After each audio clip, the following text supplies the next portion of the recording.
Kok ngomongnya lancar. Udah bisa alik bata malah udah nyampe. Masya Allah. Nih kakak ambil Jalan kak. nak, jalan nak. Nak ambil nak. Ambil karsnya nak. Bajunya turun. Ye, pintar. Pintar.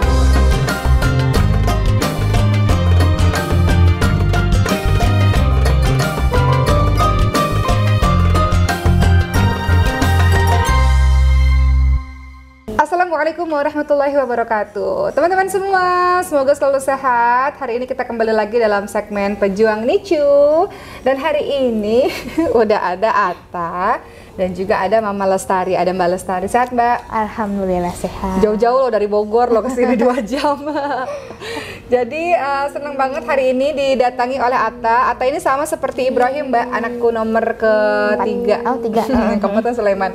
Ibrahim juga umurnya 3 tahun. Oh 3 tahun ya. Jadi dalam cerita Pejuang Nicu kali ini, Mbak Lestari mau cerita tentang Atta. Atta ini ketika datang langsung menarik perhatian karena Atta ada beberapa yang mungkin kurang lengkap, begitu ya Mbak Lestari ya? Iya. Beberapa di antaranya adalah apa Mbak?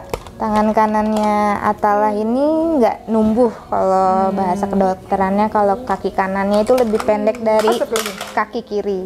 Kaki Ya. Ini lebih pendek. Iya, lebih kanan. Yang kanan lebih pendek dari kaki kiri. Terus yang tangan kirinya itu nggak ada sikunya. Jadi Oh ini nggak ada sikunya? Iya, jadi Oh, lebih iya benar. pendek. Terus kalau makan pun dia masih kesusahan buat makan Karena sendiri. nggak bisa begini? Iya, karena nggak bisa begini. Karena nggak bisa ditekuk. Iya. Dan tadi sebelum kita mulai, Mbak Lestari udah cerita-cerita juga. Ternyata Atta ini sempat jarinya ini kan tadinya 4 ya Mbak? Iya. Tapi kemudian sekarang jadi 3 karena apa Mbak? Karena mengganggu aktivitas yang jarinya yang keduanya ini buat ngambil-ngambil tuh rada sulit karena yang jari jempolnya itu bercabang 2. Dan akhirnya setelah saya tanya ini sebenarnya apa sih? Kemudian Mbak Lestari bilang Sindrom meromelia. Meromelia. Sindrom meromelia itu apa sih Mbak? Kekurangannya anggota gerak tubuh kayak tungkai kanan yang nggak ada atau nggak lengkap dan lebih jaraknya lebih banyak yang nggak adanya tulang-tulangnya, struktur tulangnya. Oh gitu. Iya, karena kalau kaki Atta kan kalau yang kanan itu langsung dari betis ke tulang kaki, telapak kaki, harusnya kan ada tulang paha. Nah, tulang pahanya itu yang nggak ada. Oke, jadi boleh diceritain nggak Mbak Lestari waktu masa kandungan itu seperti apa, dan pasti orang akan tanya penyebabnya apa sih penyebabnya gitu. Jadi awalnya itu kan periksanya hanya di bidan. Cuman kan karena kita pemakai BPJS kan harus ada salah satu yang sekali itu harus ke rumah sakit karena kan kondisi saya itu yang anak pertama itu sesar. Jadi yang kedua tadinya mau normal karena jaraknya udah 5 tahun tapi ternyata ini kedua. Jadi ternyata pengen normal ternyata nggak bisa katanya karena masih kulitnya masih tipis lah ibaratnya. Terus langsung ke rumah sakit. Nah di rumah sakit itu di USG lah, padahal di bidan juga di USG cuman 2 dimensi karena nggak terlalu bagus lah ibaratnya. Nah pas di rumah sakit di USG dokter infonya yang bikin kaget gitu Mbak. Umur keberapa tuh? Usia kandungan mau 4 bulan. Oke.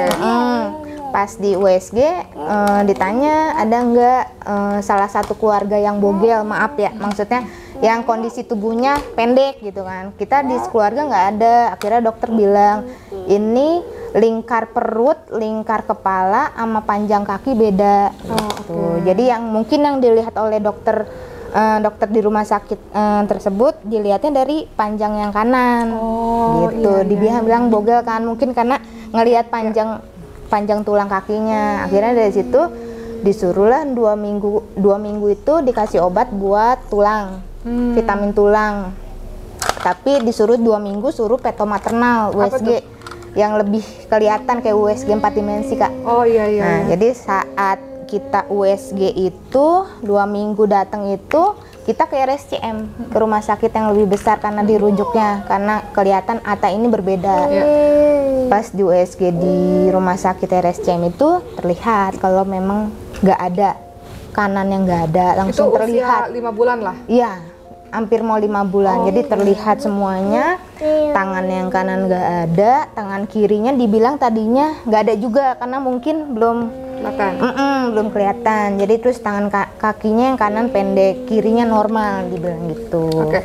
Ya pasti sedih mendengar itu. Cuman saya ingin tahu saat itu ketika mendengar semua berita-berita seperti itu, apa saat itu? Apa yang dipikirkan atau apa yang terjadi pada Mbak Lestari dan suami?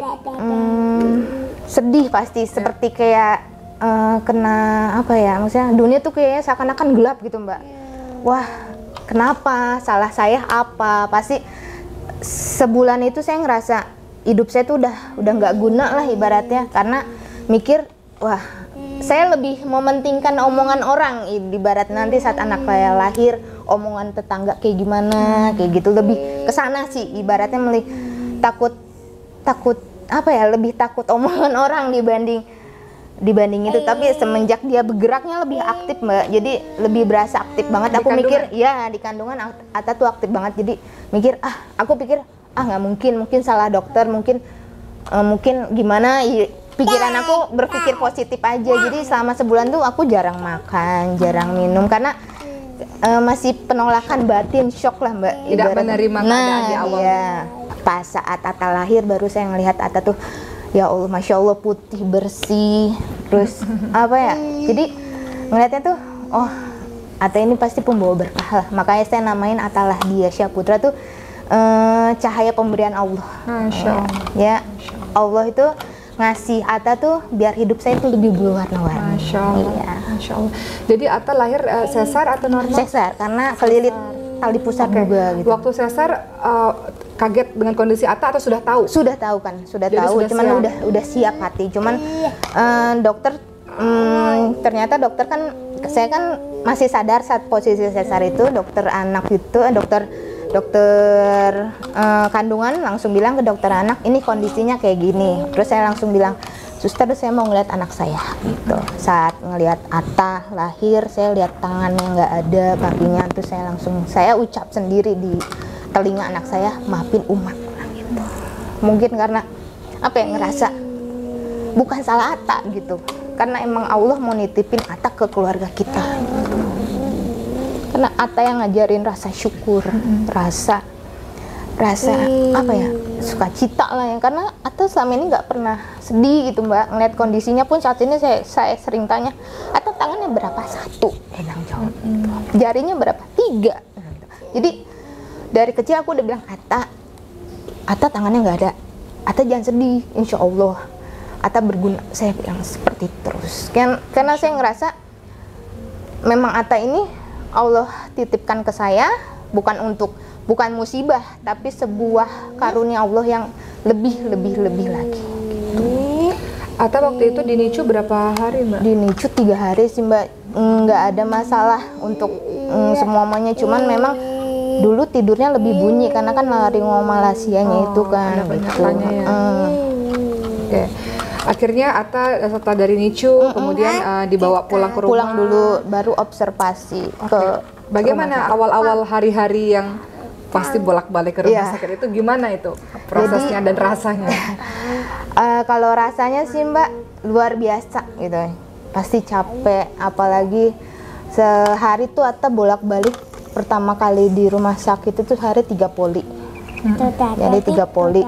Nah seminggu itu bisa 4 kali, makanya kita ngekos di Jakarta supaya, karena kan jarak dari rumah ke rumah sakit kan lumayan jauh gitu Mbak.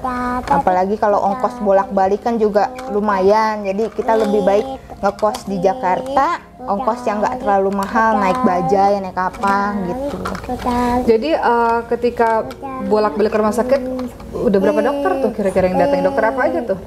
Di RSCM banyak, dokter urologi, dokter ortopedi, dokter neurologi, karena dulu kan Atta memang ada kistanya Mbak, kista di kepala, tapi pas CT scan kemarin itu tahun 2017 udah menghilang karena mungkin efek dari sindromnya juga kan, banyak penyakit bawaannya gitu. Ini sindrom apa tadi Mbak? Meromelia. Meromelia ini berbandingnya berapa ya Mbak ya? Kata dokter sih 10.000 banding 1 banding 10.000. Iya. Oke. Nah, ini yang sering dialami oleh teman-teman yang punya kelainan langka gitu ya, bisa kita bilang seperti itu. Biasanya pandangan orang yang kita nggak bisa nyalain orang juga karena mungkin tidak terbiasa melihat seperti itu. Pernah nggak mengalami dilihat orang? Jadi kalau Atta ke ibaratnya kayak kemarin kan Atta sempat ke Ragunan Mbak, tahun sebelum pandemik ya. Sebelum pandemik sempat ke Ragunan, digendong di depan kan, otomatis kelihatan kan tangannya nggak ada, kakinya juga pendek. Jadi orang ngeliatnya dari ujung kaki sampai ujung kepala terus muter lagi gitu kepalanya Mbak. Oh sampai penasaran. Iya.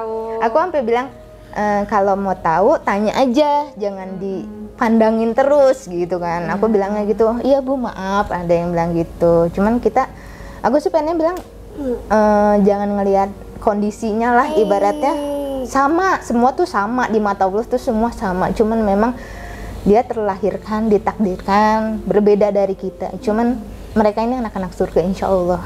Amin, amin, amin. Jadi ini edukasi buat teman-teman di luar sana. Beberapa teman-teman lihat videonya bahwa dilihat itu dengan pandangan yang seperti itu tidak membuat nyaman sebetulnya. Jadi daripada melihat seperti itu dan berpikir macam-macam, mending tanya aja dan kita akan edukasi. Iya betul. Kita akan kasih tahu seperti apa kayak gitu. Oke. Dalam perjalanan Atta sekarang Atta umurnya 3 tahun. Tadi ketika ngobrol sama Atta bukan sebenarnya tapi Atta seperti anak-anak pada umumnya di usia 3 tahun. Itu yang harus disyukuri sebenarnya Mbak ya. Iya, karena dengan seperti ini dia nggak ada masalah apa-apa, dalam artian dia bisa masuk sekolah. Maksudnya secara kecerdasannya alhamdulillah. Selama 3 tahun bersama dengan Atta, ada nggak sesuatu yang nggak pernah bisa dilupakan dalam sejarah merawat Atta? Sesuatu yang mungkin membuat down sekali kah, atau justru terharu, banyak menangis? Adalah dari rangkaian 3 tahun itu pasti adalah yang memorable, yang paling diingat banget gitu. Awalnya kan Atta ini divonisnya nggak bisa ngapa-ngapain kan, duduk pun nggak bisa, pokoknya hanya tiduran aja. Cuman feeling seorang ibu kuat, Atta anakku pasti bisa, pasti bisa. Aku selalu pasti bisa. Terus Gusti Allah mboten sare, kalau kata aku tuh Tuhan nggak akan tidur, Allah nggak akan tidur ibaratnya gitu kan. Jadi aku latih di rumah sendiri, duduk pun aku ya. Jadi awal Atta tuh nggak bisa duduk sendiri, cuman aku dudukin dia udah bisa nahan gitu. Cuman berapa detik, 4 detik, lama-lama udah bisa. Jadi terus dia sekarang udah bisa turun naik kasur, yang satu kasur itu udah bisa, alhamdulillahnya.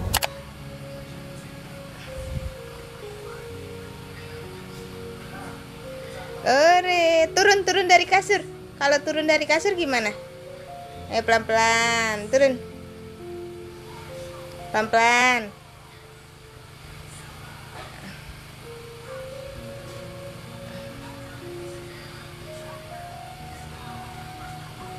Oke. Ngomong pun alhamdulillah lancar ya. Padahal itu dokter bilang nggak bisa ngapa-ngapain, Atta duduk pun nggak bakal bisa karena tulangnya dilihat dari tulang panggulnya itu kan nggak sempurna kan gitu. Jadi pas aku mulai berjuang buat Atta biar Atta bisa terapi, bisa segala macem, itu semuanya aku lakuin karena aku ngerasa Atta pasti bisa mandiri sendiri, karena kita nggak selamanya dampingin Atta gitu. Batas hidup manusia ada batasnya gitu Mbak, ibaratnya pengen Atta tuh bisa mandiri gitu, pengen bisa ngelakuin hal-hal sendiri. Sekarang udah bisa duduk sendiri pun alhamdulillah banget. Itu kan perjuangan. Iya. Jadi yang bikin aku terharu tuh Atta main sama sepupu-sepupunya, lari-larian tuh Atta ngejarnya dengan cara ngesot Mbak. Jadi yang saya pikir dulu, oh Atta ini nanti gimana geraknya, bisa nggak main dengan saudara-saudaranya. Sekarang Allah ngejawab semua gitu. Allah ngasih apa ya, ngasih cara dengan cara Atta sendiri yang kita pikir nggak mungkin gitu kan.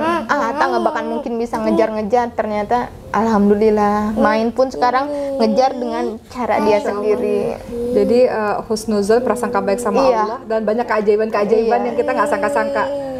Masya Allah. Ya terkadang memang di awal tuh memang mungkin kita harus tahu kemungkinan paling buruk dulu mungkin supaya kita siap menghadapi yang lain-lain.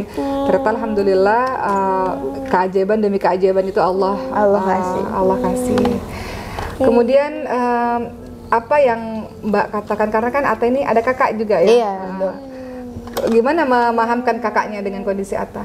Semenjak kandungan, semenjak saya tahu berbeda, kandungan Atta berbeda, saya bilang ke anak saya yang pertama, Kak, adik kakak beda gitu. Saya kasih lihat foto anak-anak yang kondisinya tangannya nggak ada, maaf kakinya juga nggak sempurna. Jadi anakku lebih bertanya karena kan pas tahu adiknya berbeda itu usia 5 tahun, jadi belum paham banget ya kan. Cuma bilang, kenapa Uma, kenapa kok adik Cila beda gitu. Nah, saya kasih tahu Allah nitipin Atta ke keluarga kita, mungkin ada maksud lain gitu. Saya bilang ya, Cila kalau ditanya sama teman-teman Cila kok adiknya begitu, jangan sedih. Nah, Cila tinggal bilang, adik aku spesial dong. Tuh, aku sering, adik kamu spesial, lebih spesial dari yang lain, aku bilang gitu. Sekarang yang dikejar dari pertumbuhannya Atta ini apa? Untuk kedepannya apa yang? Iya, jadi kan Atta ini udah dibuatkan kafo Kak, kafo buat kafo tuh ini alat buat dia belajar diri. Nah, kan karena kita jadi lihat ada kemungkinan buat berdiri.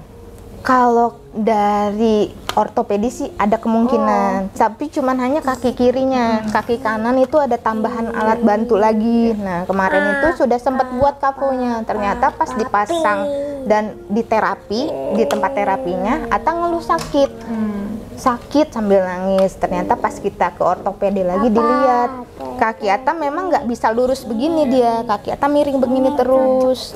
Pas kemarin di rumah sakit Fatmawati, suruh ronsen semua lagi, kelihatan kalau kaki Atta tuh posisinya di luar dari panggul dan sekarang ini dan posisinya begini, nggak begini. Nah, jadi harus dioperasi gitu. Ini akan ada operasi? Akan ada operasi bulan Juli. Juli tahun ini. Operasi untuk meluruskan kakinya? Untuk masukin juga ke panggul. Itu berarti termasuk operasi besar. Nah, makanya saat ini bukan bimbang. Aku cuma pengen yakinin hati aku, apakah ini jalan yang benar untuk Atta mandiri atau gimana gitu. Karena seorang feeling ibu kan pasti kuat ya, kayak ya kan. Takutnya saat nanti setelah operasi efek apa yang akan dikasih ke Atta gitu.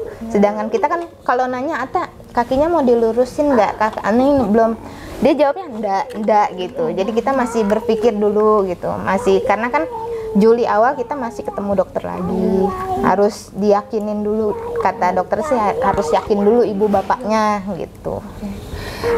Ketika Allah memberikan Atta untuk kehidupan Balestari, belajar apa sih selama ini? Banyak Mbak. Apa? yang nggak tahu jadi tahu, bahasa-bahasa kedokteran ya kan, nyari tahu nih apa penyakit sindrom Meromelia ini apa aja ya kan. Terus penyebabnya apa sih Mbak? Kalau penyebabnya kata kedokteran itu karena pertumbuhan di dalam kandungannya nggak sempurna, kurang baik, kurang bagus, asupannya juga. Oh, dari asupan ketika mengandung? Iya, asupan ketika mengandung. Terus apa kurang minum vitamin atau apa? Vitamin sih minum, cuman mungkin karena kurang tahu, cuman kata kedokteran sih pembentukannya aja gitu, nggak dikasih tahu soal apa-apanya lagi gitu. Vitamin tulang pun saya minum dulu waktu masih sebulan 2 bulan gitu. Jadi dengan hadirnya Atta ini belajar apa saja? Apa yang terjadi, perubahan kehidupan apa yang terjadi dalam lebih sabar. Ibarat lebih sabar, lebih banyak bersyukur. Jadi selama ini kan saya ngerasa hidup saya kok gini-gini aja gitu Mbak. Pas dokter Atta, Allah udah banyak memberi saya sebuah karunia yang besar. Saya bisa jalan, anak-anak saya bisa.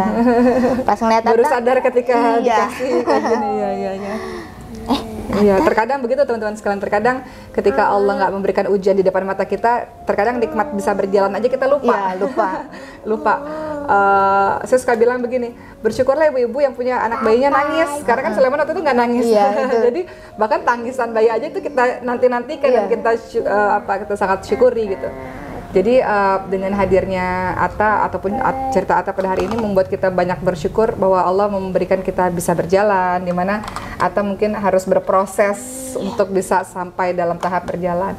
Kalau Atta nanti udah besar nonton video ini, kan video tuh biasanya abadi ada di sosmed. Apa yang mau Mbak Lestari bilang ke Atta?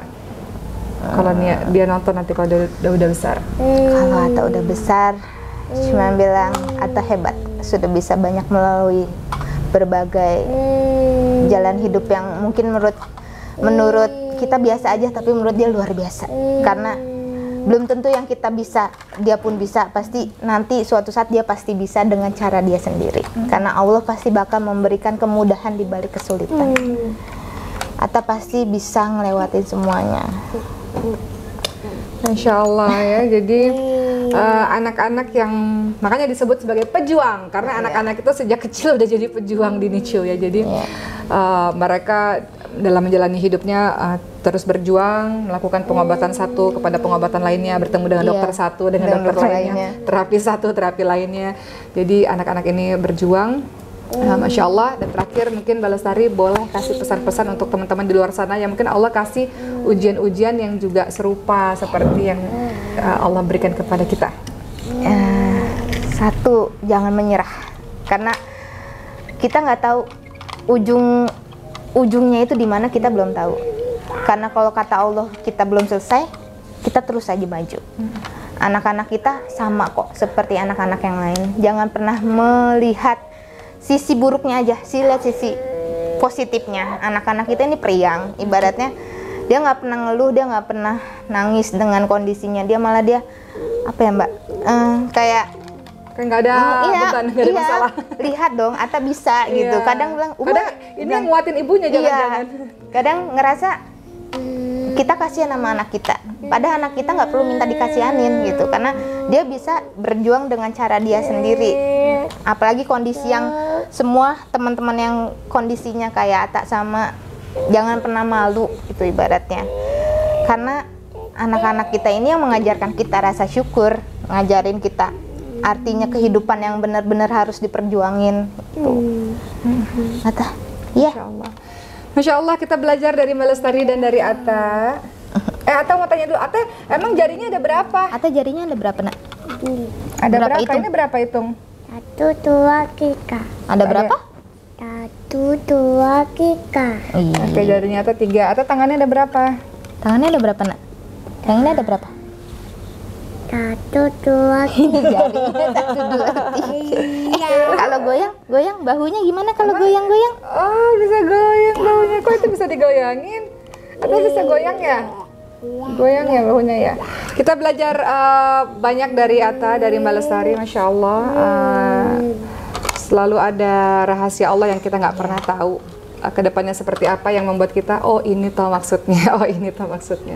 Mudah-mudahan seluruh ibu dimanapun berada terus menjadi pejuang, tidak hanya pejuang pada saat di NICU, tapi juga berjuang seterusnya untuk bisa kuat agar bisa melakukan yang terbaik untuk anak-anak kita, insya Allah. Kalau ibunya malu atau ibunya down, ibunya sedih, bagaimana kita bisa menjalani pengobatan untuk anak-anak kita. Terima kasih untuk Mbak Lestari yang sudah berbagi kisahnya. Kita hadir di sini untuk mengedukasi teman-teman semua dan untuk memberitahu bahwa teman-teman nggak sendiri. Ada banyak banget orang-orang di luar sana yang mengalami kisah-kisah serupa atau kelainan-kelainan genetik atau anak-anak spesial lainnya. Lihatlah mereka, orang-orang yang sabar dan berusaha sabar, berusaha untuk terus sabar. Tapi insya Allah selama ada Allah Subhanahu Wa Taala, insya Allah kita akan baik-baik saja. Terima kasih sudah menonton. Mbak Lestari, makasih. Atta, makasih. Dadah. Kita ketemu lagi di Pejuang NICU berikutnya. Assalamualaikum. Jarinya ada berapa? Ada berapa? 1, 2, 3. 3. Tangannya Atta ada berapa nih? 1, 2, 3. Itu jari. Kalau kakinya, kaki berapa? Kaki ada berapa? 1, 1, 2, 3. 2 dong, jangan banyak-banyak. Jari kakinya ada berapa? 1, 2. 2. Udah 2. Yang kanan yang mana yang kanan? Yang kanan mana? Yang kanan yang mana? Goyangin kanan yang mana kanan? Wih. Yang kiri. Yang kiri. Iya. Oh, ini bisa jalan yang ini ya. Amin. Bilang. Oke. Ini warna apa? Warna apa? Red. Pejuang NICU. Spread hope, start from you.